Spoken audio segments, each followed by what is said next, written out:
Hello everyone, this is Defense Politics Asia and welcome to the headlines, and this is the BRICS headline. So this we will talk about BRICS or the latest development on BRICS, and I believe that a lot of you guys would be very curious what is happening with the BRICS organization and its growth and its upcoming South Africa summit. And let's start off with some of the latest information the earlier information coming from early June. We have a lot of interest wanting to join the BRICS organization, and we have Kazakhstan. Kazakhstan has based on AstanaTimes.com has announced that the Kazakhstan foreign minister has reported that they will be seeking to join the BRICS.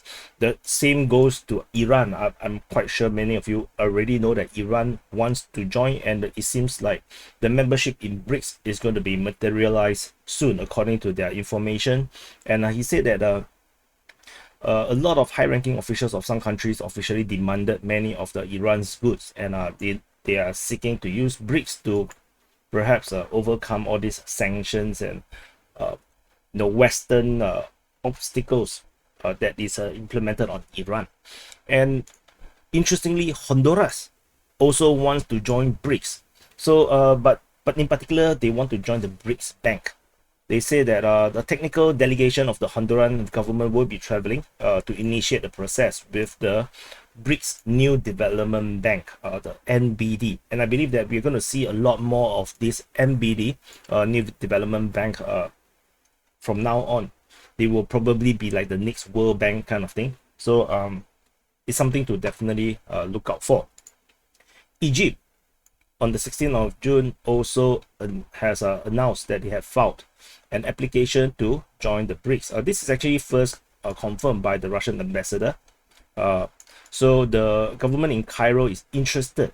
So this is very interesting. Interested to trade in alternative currencies for foreign trades, and it's either by national fiat, which is Egyptian money, or by a new common currency, a BRICS currency, something that has been talked a lot about in this de-dollarization trend. And this is looking really threatening for the Americans' dollar dominance. Syria also has applied to join BRICS. So this is actually announced by the finance minister of Syria. Bangladesh has also joined this trend of wanting to join the BRICS, and this is commented by the foreign minister of Bangladesh, and they say that they will be following Indonesia, UAE, Saudi Arabia. So they say that Bangladesh, along with Indonesia, UAE, and Saudi Arabia, that have been invited to join BRICS. So Bangladesh has probably accepted this invitation, and we're probably going to see a very massive news when we come to the South Africa summit. And the latest information actually is Ethiopia. Ethiopia has announced that they'll be applying to officially join BRICS. So according to the Ministry of Foreign Affairs, they say that Ethiopia has made an official request to join BRICS bloc of the emerging economies, and they expected some positive response to the request. And yeah, so but they are very diplomatic. They say that the country of the founding members of the African Union and the United Nations, they seek to guarantee their national interests. So they feel that it's important for them to join blocs like BRICS. So all in all, according to the Russian information, they say that about 20 new countries are pushing to join BRICS, and this is information from the Deputy Foreign Minister of Russia. They say that many countries in the Arab world and Asia Pacific are clearly, begging to join BRICS. Of course, begging is like in dog ears, not literally, but it's like they really want to join. So because they feel like they have no representation today. So Reuters reported 19 countries expressed interest to joining the group, and this also includes the other countries that I never mentioned, like Algeria, Argentina, and then Saudi Arabia, Turkey, Egypt, and Afghanistan are all interested, including Indonesia. Then there are also other applicants, including Kazakhstan, Nicaragua, Nigeria, Senegal, Thailand, and UAE. So if your country is not trying to join BRICS, I think it's a bad idea. Like me in Singapore, I'm very concerned about the lack of Singapore indications that they want to join BRICS. So I really hope that they will join, because it's looking like the future. And so according to the information from Omano Observer, they say that the BRICS the BRICS Plus. So it looks like they're not going to change the name, to add every single letter to of every single country that is joining. It looks like BRICS will stay as BRICS, but they're going to call it BRICS Plus. So BRICS Plus is likely, if all these countries that wanted to join BRICS, is going to represent more than 50% of the global GDP, which means it's going to be bigger. It's going to be like massively big, like put it that way. I haven't gone and see the comparison as compared to like G7 and whatnot, but 50% of the global GDP is crazy, massively huge. So, and this prompts North Korea. Interestingly, we hear North Korea, saying that they have an article on their Korean Central News Agency, KCNA. They say their international affairs analysts basically say that the unprecedented international move to limit the use of dollar and the tendency of many countries to join BRICS are accelerating the end of the dollar as a key currency, and basically the end of US homogenism pursuant to it. So they say that he also said that the US has resorted to every means and method to maintain the supremacy of the dollar as a key currency, and unhesitantly committed despicable acts of imposing financial sanctions on this country, which it incurs its displeasure. That's very Korean. By abusing the predominant position of dollar, which is actually accurate. United States has been doing whatever it can to protect the dollar, and that includes going to war, like for example the Iraq war. The second Gulf War is actually largely triggered by Saddam Hussein's intention to trade his oil in euros. So so this is nothing to do with weapon of mass destruction, because they never found it. And this massive and this is just saying the obvious by this analyst. So, and this actually prompts Macron to want to join this BRICS Plus summit.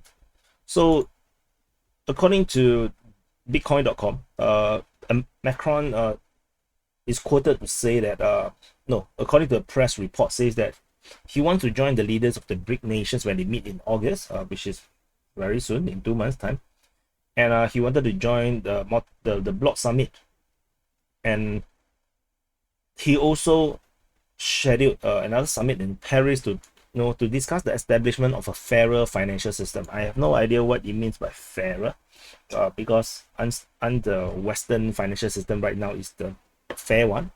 So according to the publication that is quoted by this publication, they say that the French head of state, basically Macron, has asked his South Africa counterpart for the opportunity to join the BRICS summit. France have not indicated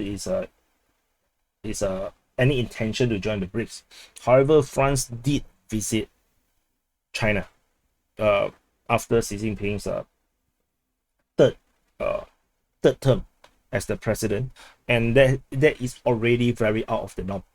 Given the tension between the West and China, France basically go sideways, go into a different route as compared to the rest of the West.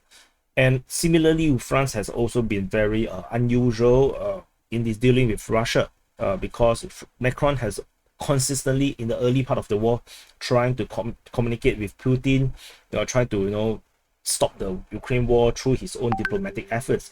However, he also sent weapons to Ukraine, which actually makes Russia just dislike Macron and distrustful of Macron. And France is playing all sides at this moment. in a very not very wise way. Like it's not as smart as Turkey is, and thus Russia opposes the French attendance of BRICS. Is the the deputy foreign minister says that Russia believes that it's inappropriate for the French president to attend because the leaders of such states pursue a hostile and unacceptable policy towards Russia. And BRICS, one of the 5 key members of BRICS is Russia, and it is not possible for the French to actually go to this summit without the blessing of the Russians. So there is all this talk, because the International Court wanted to arrest the ICC, wanted to arrest Putin, and South Africa is actually a signatory to the ICC, and a lot of people has been talking about how South Africa is going to manage this situation, because if Putin arrive in South Africa, they are by right expected to arrest Putin. Of course, it's a stupidity because you don't arrest the head of state of a nuclear power, you are just going to get nuked. So South Africa, then there is all this dispute, all this discussion whether South Africa will continue to host a summit, or will it be moved to a country that it's not a signatory to the ICC. And South Africa stand firm. He says that they will host the BRICS Summit despite the warrant, the arrest warrant. So South Africa said they will host the BRICS Summit in August as planned, and Putin can attend. So the Russian president. So basically, there's not much in this quoted. This one that I quoted, but basically South Africa is going to host.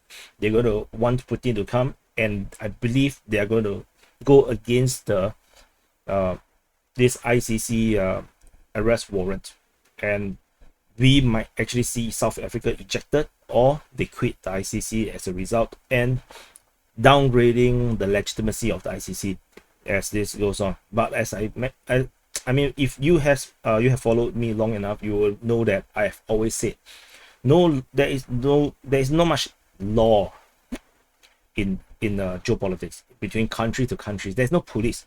With no police, there's no way to to enforce a law. And if you cannot enforce a law or an agreement, then there's no agreement, there's no law. There is just interest, and which is why we always see international agreements always getting teared up because there is no way to enforce it. And how do you enforce it? You go to war. And that's what's happening in Ukraine, because Russia feels like Ukraine have one of the reasons, not all the reasons, but one of the reasons is the total they did not follow the Minsk agreement. And how do you punish Ukraine or Russia or Donbass for not following the Minsk agreement? You go to war. That's the only way you can enforce. Then how else do you want to enforce? So let's see how this goes. This is very spicy for sure. And on top of that, Russia is planning to host a BRICS Games 1 month before the Paris 2024 Olympic Games, and this is fascinating. Russia has been entirely blocked out of all sporting, basically all sporting events. Most of the sports do not allow Russia to join. So, and Russia is one of the most prominent sporting countries. They are one of those countries that always win a lot of gold medals. So for them to be blocked out of Olympics, or they have to fly a different flag, that is actually very irritating. As a sports fan, I find that sports and politics should not mix.